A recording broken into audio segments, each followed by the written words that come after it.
Kaixo, ongi etorria. Orain, polinomioen arteko biderketak nola egiten diren ikusiko dugu. Nik metodo bat bakar esplikatuko dut, bi daude, baina nik uste dut metodo hau erresagoa dela eta simpleagoa. Horregatik azalduko dizut. Guazen pentsatzea, lau polinomio hau ditugula, azkenekoa monomio bat da, baina R isa, S isa, T isa eta U isa. Eta esaten digutela adibidez, egiteko T biderru.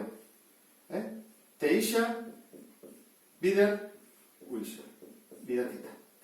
Orduan, jarri bako nuke hau, isa berriru, ken bost isa berri, azaltzen bezala, ken bi isa gehi bat, parentesi artean beti bezala, eta bider, U isa, hiru isa dala.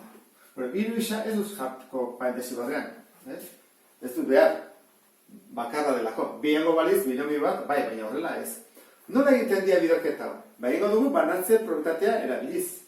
Egingo galmukena da, erantara. Banan-bana bidertuko dut. Hau, banan-bana, ez da? Horrela, horrela, eta horrela. Eta atatzen zairena, hori izango da emaitza. Bagoazen egitea.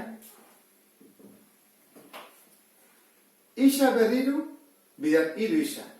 Hiru bider bat, hiru, eta mailak batu. Hiru gehi bat, lau. Urrengoa, kenda, bost bider hiru amabost, bi gehi bat, hiru. Urrengoa, kenda, bi bider hiru, sei, isa gehi isa, eta azkena, bat bider hiru isa, hiru isa izango da.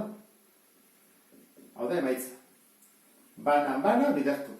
Jakiteko ondo dugun edo ez, behintzat, fijatu behar dugu bukaeran, hauek ikusten ordenatu daudela, haunditik txikira, ez da? Hemen egon bat da ordenatu eta haunditik txikira. Ez zituten batea antzekoak. Dakatea barrute desberdinak, hemen bezala. Hemen badi badu desberdinak, hemen ere atea barrute denak desberdinak. Orduan, bai badago adibidez berriru eta berriru, gaizki egin dugu. Horra, errepasatu inbarko nuke. Hau da, monomio bat dugunean, polinomio batekin. Bai batzutan, adibidez, egiten badugu R isa, bider S isa, jardin bako dugu, eta dugu bietan polinomioak. Bost isa gehiru, bider, jarriko puntu bat, 6 isa berbi, ken bi. Puntua behar da, ez da, behar, baina. Hau egin behar da, egin behar du berriro banatze probitatea, eta dezagun, hau adibidez, hau beste guztiekin, beste polinomioko monomio guztiekin. Honekin biderkatu behar dugu, eta honekin biekin. Eta honekin zen behar dugu berdina. Hau honekin, eta honekin. Horra, atako zezkigu, lau, eta ataitezkemen antzekoak. Horregatik, biderketa idiontoren ikusi behar dugu badagoen antzekorik. Hau luzeago izaten da, ditugulako polinomioekin. Horra has gaitezen. Bost isa, bider 6 isa berbi. Horran da, bost bider 6 hogeita hamar, eta mailak batu. Bat, gehi bi, hiru. Hogeita hamar, isa berriru. Honekin jarraituko dute. Bost isa, bider minus bi. Kenda, bost isa, bider bi, horran, hamar, isa. Zenbakiak bidertu iten dira, bost bider bi. Bost isakin bukatu dut. Hirukin hasiko gera. Hiru bider 6 isa berbi. Hiru bider 6 emezortzi plus. Eta isa berbi. Zergatik ez duelako honek mailarik. Gai askea da. Urrengoa, hiru bider minus bi, minus 6. Kaso honetan, ez zaiguatea antzekorik.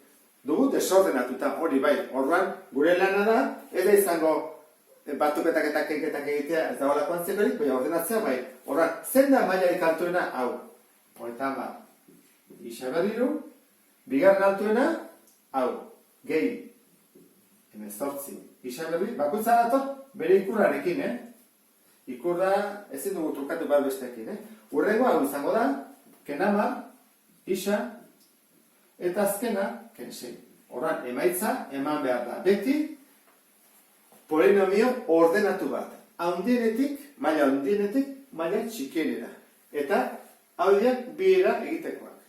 monomioa denean bana bidertu, eta polinomioak direnean, hasi behar dugu biderketa luzeagoak egiten. Honekin bukatzen dut, beste bat arte, agur.